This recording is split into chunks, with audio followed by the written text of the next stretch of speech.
From the Oklahoma newsroom, it's another Thunder Thursday, talking all things Thunder here from the Oklahoman studios. I'm Jenny Carlson, joined by part of our Thunder coverage team, columnist Barry Trammell, and Thunder beat writer Eric Horn, Thunder beat writer Brett Dawson, somewhere in transit on the eastern seaboard. We'll give him a pass today. But guys, he saw quite a performance by one Alex Abrinish last night in New Orleans. Brett is actually writing about Abrinish some for the Friday Oklahoman and News OK, but Eric, what happened last night with Alex Abrinish? Where did this come from? You know, it was like a comprehensive bench performance last night. I think it was a couple of different things. First and foremost, the New Orleans Pelicans aren't very good. Yeah. Second of all, you know, I think the Thunder did a good job of just going back and looking at some of the plays of freeing up Abrinish. I mean, there were plays where he was used as the screener, where the Thunder, Joffrey Laverne and Enes Kanter set really good screens for him. And once he saw those first couple go down, it seemed like it was just a waterfall from there in terms of his three-point shooting. He even had a couple of three-pointers that rimmed out, so he could have had an even bigger night. And that arguably, to me, wasn't even his most impressive shot. I mean, he had 18 points. Only 3 of them came away from the three-point line, but he had a play where he drove into the lane and he scored on an and one. And to me, it really showed kind of the diversity of his game at times that we can get from this guy. And it's kind of a little bit of what we thought we were going to get from him when he came over from Spain. Yeah. Well, I guess now it begs the question, Barry. Okay, we've seen it once. We've seen that diversity of his game and just how, potentially good he could be. Can he do it again? Can he replicate it again for the Thunder? Well, I don't know. I saw some good signs. He seemed to be gaining in confidence the deeper the game went. He was looking for the ball, looking to launch quickly. Even more important, Russell Westbrook was looking for him when they played together. Westbrook was trying to set up Abrinish. So the truth of the matter is Anthony Morrow has been a little bit of a disappointment. His shooting has not been up to his usual high standards. Therefore, you've seen more Abrinish in the last week or two. So there are opportunities there, and if he wants to continue to play like this, he's going to get to play. And to me, it was fascinating that the Thunder this wasn't stuff that he was just getting just off of loose balls. They were running plays for this guy. I mean, these guys were specifically setting screens to get Alex Abrinish open from three. They were, like I said, they were including him as the screener, and then Russell Westbrook would drive and use another screen as a decoy and then kick out to Abrinish. I mean, these were plays that were set up to give this guy success. And I wonder if Billy Donovan, went into this saying, this is a team and this is a situation where we can really get this guy going. And like Billy Donovan says time and time again, he wants to keep these guys involved throughout the season, be it a Alex Abrinish, a Kyle Singler, whoever. He wants to keep everybody involved and ready to play. Yeah, and I think you see this from Alex Abrinish with that second group, and we all knew he was going to have some growing pains. I mean, coming to the United States from Spain, being a rookie, a younger guy, slighter build, we knew he was going to have some growing pains.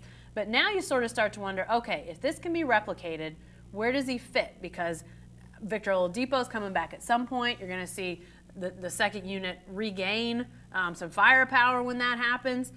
How does he fit in? I mean, what's sort of and eventually, we think, they're going to get a point guard back too. I mean, how does this impact potentially that second group, Barry? Well, I think Alex Abrinish and Anthony Morrow are in the battle for playing time because they do the exact same things. They're both outside shooters who have shown that they can score in other ways.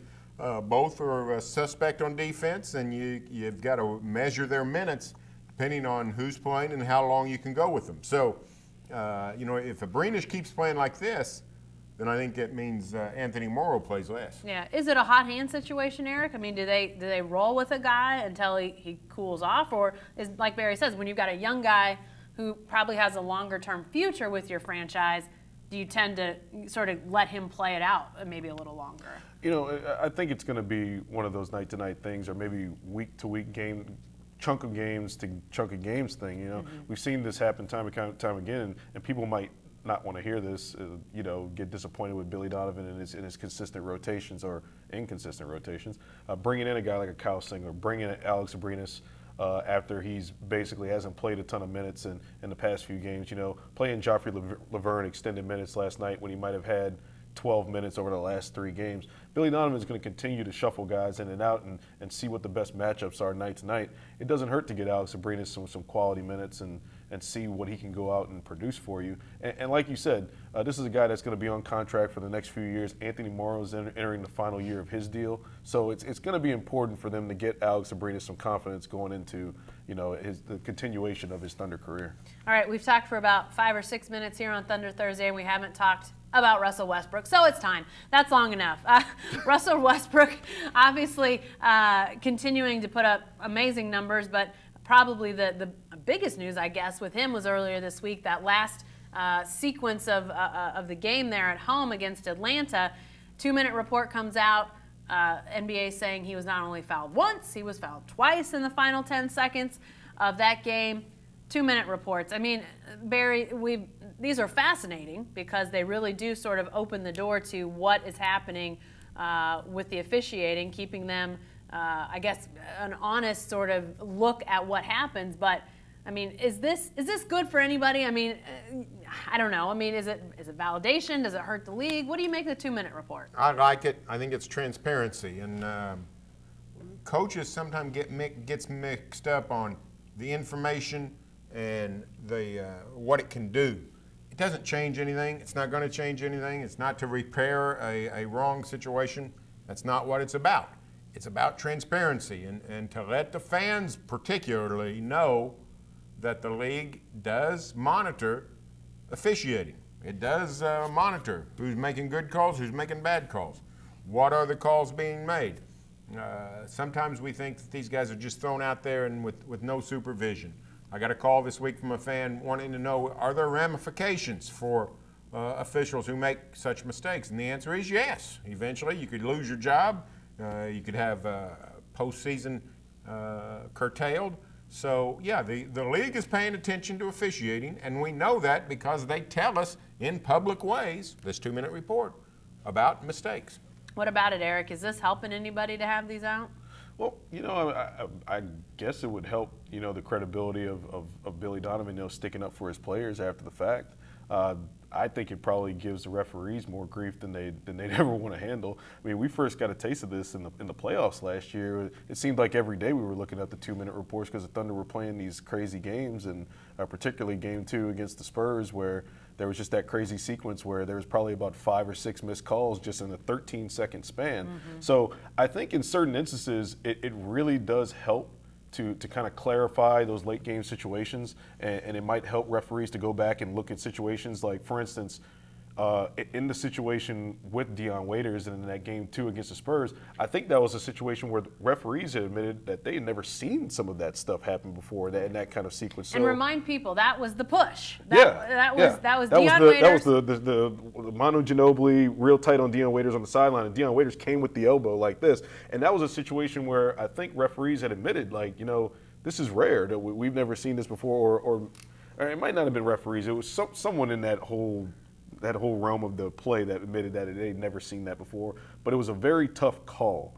And I think that it could be a teaching tool, the last 2-minute report, to where maybe we can get a better understanding of how to handle these situations going forward. Right. But I think it does need to be tweaked a little bit. For instance, I think in the Rockets game a few weeks ago, there was a call at the end, but there wasn't a last 2-minute report, because the game wasn't within 5 points when it hit that 2-minute mark. It was within 6 points. Oh. So it's kind of like, where do we draw the line? I mean, the line that's been drawn. It sounds like 5.5 points is the line.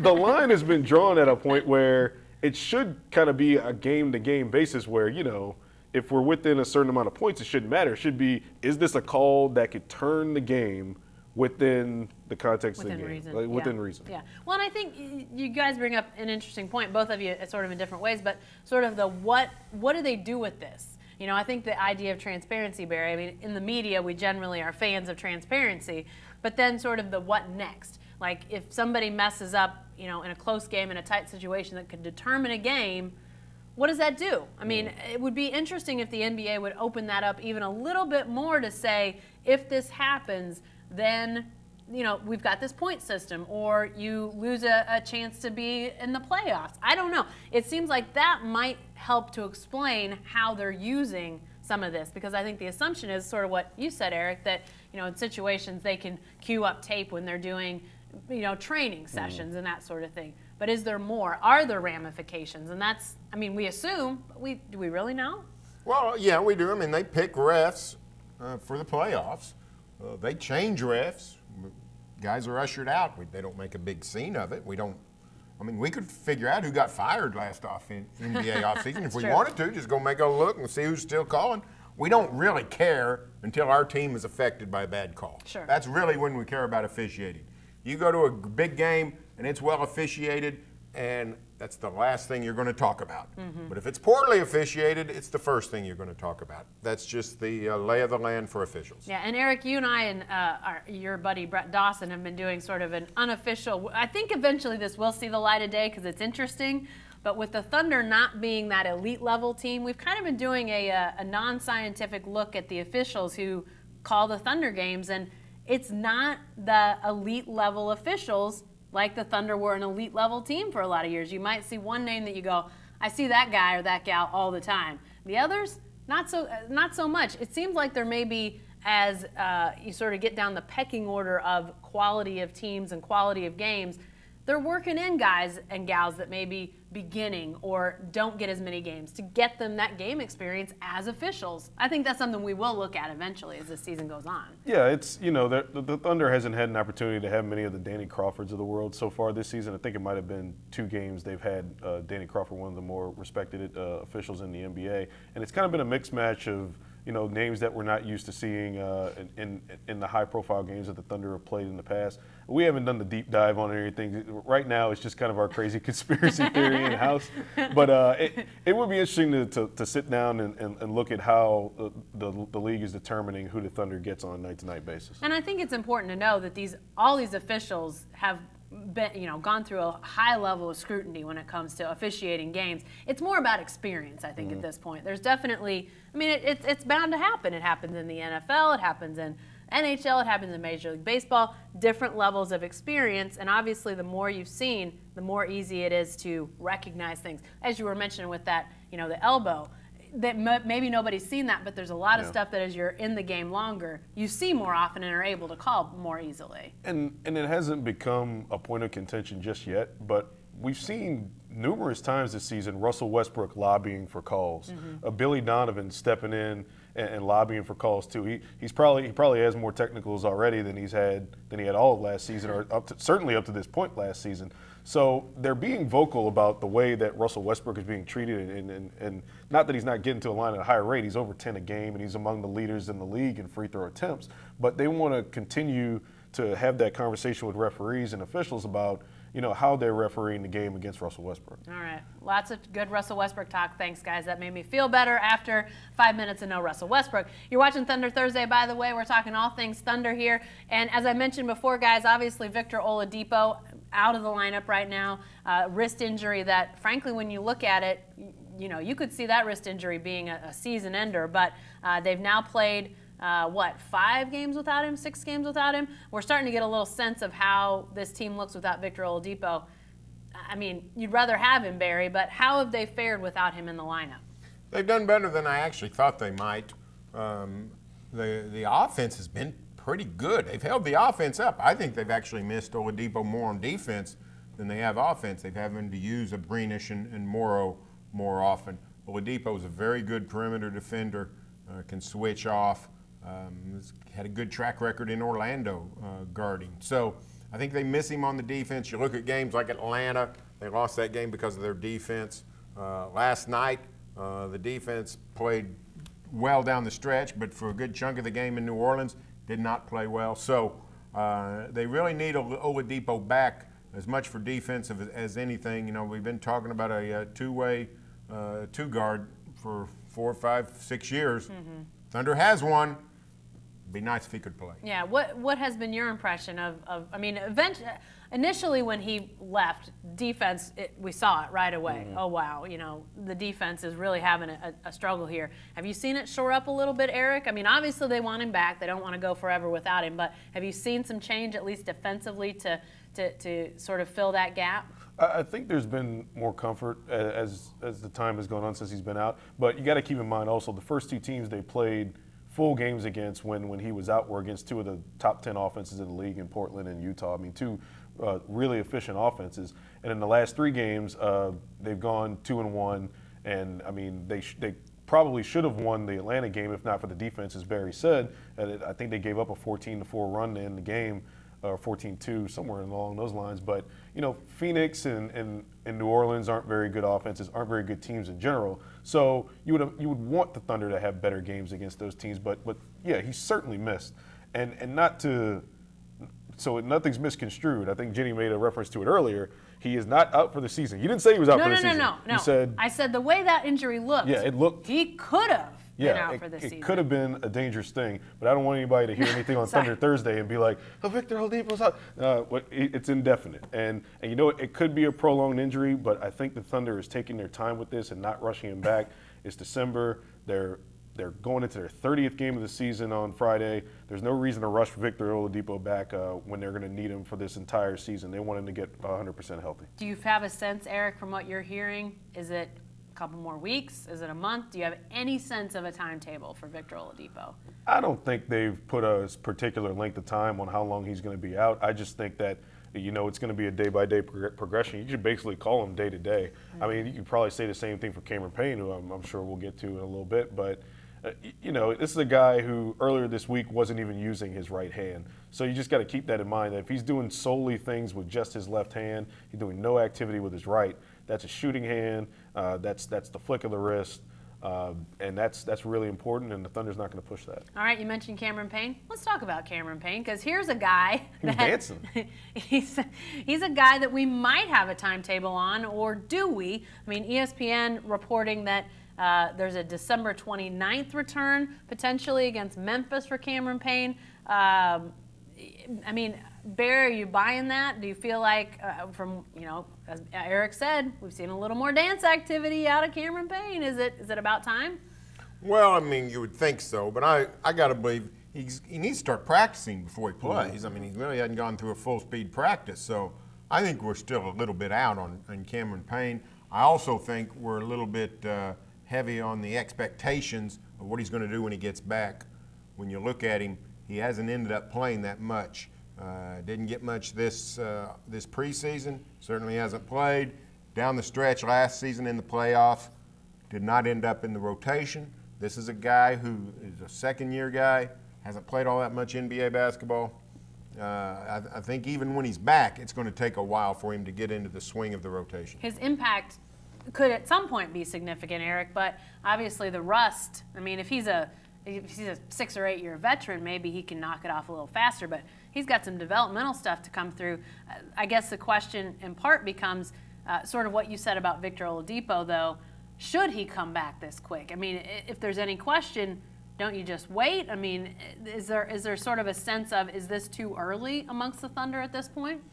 You know, you'd like to ideally have him back, considering that the Thunder's really getting into a part of the schedule in December. I mean, not December, in January, where they're going to be going on the road facing some tougher teams. But again, like Barry said, even when this guy gets back, what's his level of conditioning going to be? What's his rhythm going to be like? How is he going to mesh with the second unit when he comes back? Is he going to play any defense? Because he didn't play any defense beforehand when he was here, as gifted as he is offensively. I mean, he put in the effort defensively, but he was still, you know, on that rookie level in terms of his defensive schemes and awareness. So what he's going to bring, or what he can bring down the line, will definitely be beneficial to the Thunder as they're fighting for a playoff spot. I just don't know if it's going to be able to help them in a week from now, because he hasn't practiced yet, or even in the first week of January if he does come back when they get back on the road.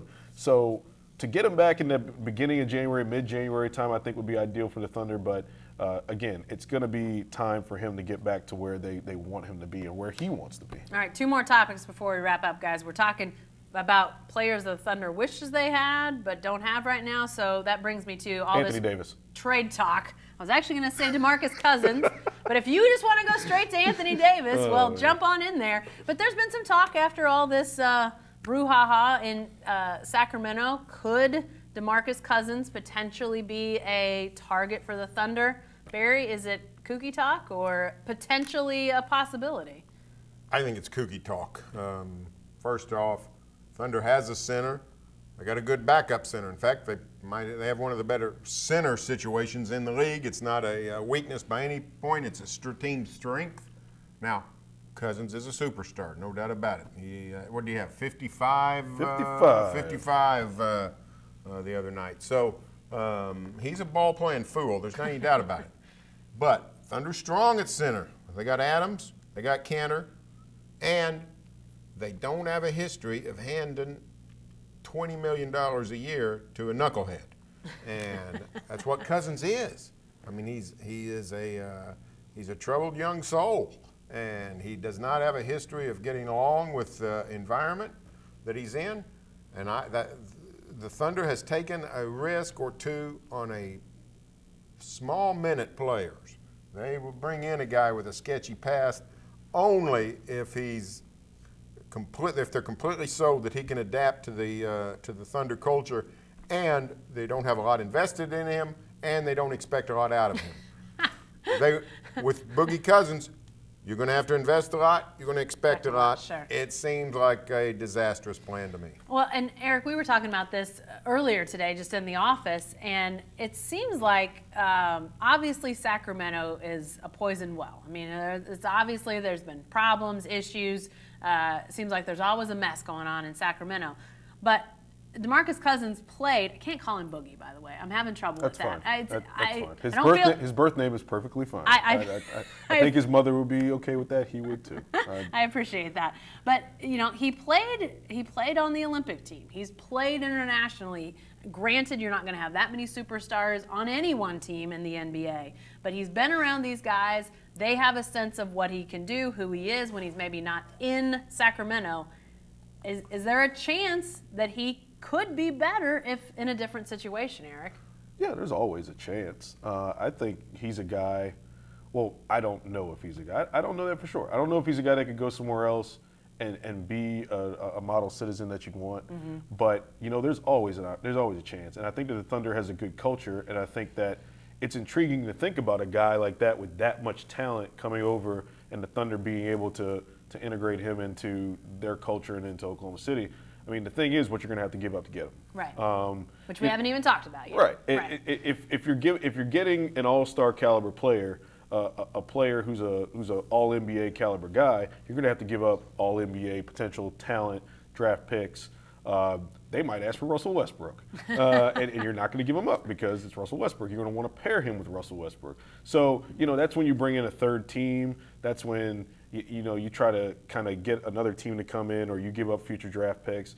But again, it's all really difficult to say that things like that can happen to a guy like DeMarcus Cousins or a Paul George, because it's tough to imagine giving up a Steven Adams and a Victor Oladipo, and then basically you're starting from scratch midway through the season. Yeah. And you don't know what you're going to get from DeMarcus Cousins head-wise. You'd assume you'll get great play from him, but do you risk the chemistry while giving up the players that can deliver for you in this setting? Yeah. And lastly, that sort of brings up the question, with all of those factors in play. I mean, you've mentioned Anthony Davis. We've mentioned DeMarcus Cousins, Paul George. There's Rudy Gay. We've talked about him a couple of times on Thunder Thursday. Maybe none of those guys make sense, but is there someone out there that you guys have thought about that seems like a possibility? Because I don't think there's any doubt in anyone's mind that Sam Presti is going to try to do something to make life easier on Russell Westbrook, to move the needle, to push things forward, to continue to get better. Is there an option out there that you guys think could be feasible? Otto Porter comes to my mind. The Washington swingman, playing much better under Scotty Brooks. Good scorer, not a great scorer, good defender. I think he could be had perhaps straight up for Enes Kanter, and whatever makes the trade work out. He strikes me as a poor man's Al Horford. Well, he's more of a perimeter guy. He's more of a. I mean, he's a poor man Paul George, I would say. Okay. So he fits the need. The Thunder's strong inside, but they're a little thin on the perimeter. So I think Porter could really help. Perhaps an attitude. He's one of those sort of, you know. He does seem like a very solid citizen. Yeah. No doubt about it. Almost not a wallflower, but he's a guy that you can watch a game and really not notice him Right. because he doesn't try to be, all he does is play. He doesn't really try to be flamboyant. So Washington's really going nowhere. I don't know what the Thunder could do to make a trade like that, but to me that would be a very interesting addition. Hey, if the Thunder wanted to add another player from the 2013 draft class, Otto Porter would be the guy, huh? They're just going to get them all. Yeah, just stockpile all the 2013 guys. See if they can get Giannis Antetokounmpo while they're at it too. You just want to say his I name just on a wanted to say regular his basis. name. Kostas Papanikolaou. How you like that? No, that guy's not coming. I actually like Kelly Oubre, the guy that's on Washington too, who's coming off the bench from Kansas. He's young and he's got the nice lefty stroke. He can hit a three and he's got that 6'7", 6'6" body. But anybody on Denver? I feel like Denver is just their entire team's up for grabs. They really want a superstar, a bona fide guy that can really get people excited. It seems like the most excited Denver's crowd gets is when Russell Westbrook is in there and doing all kinds of crazy plays. And that's not a knock on Denver's crowd. Great fan base, but it seems like they're really looking for a star. They haven't had that guy since Carmelo Anthony's there. And they've got a lot of pieces like Wilson Chandler, Danilo Gallinari, Gary Harris, Jamal Murray, the guy they drafted this year. A lot of guys, but not true superstar guys. So it'd be interesting to see not just the Thunder, but what other teams are going to be looking at those guys on the Nuggets going forward. Oh, Will Barton, a guy like that. They just got plenty of players that can really contribute to other a team. teams. Yeah, a bunch of guys that can really contribute to other teams, but together don't really put you over the top in a really tough Western Conference. They're a Napa Auto Parts store, and they need somebody That's a good analogy. to drive the car That's a in good that analogy. needs the pieces, and then Yeah. out they go. Russell Westbrook can drive the car, and they can be the wrench. By the way, trade deadline isn't until February. We're talking trades. February in December. 23rd. We have got 2 months to still talk trades. We're just getting started. Be sure to stay with the best coverage team anywhere at newsok.com and every day in the Oklahoman.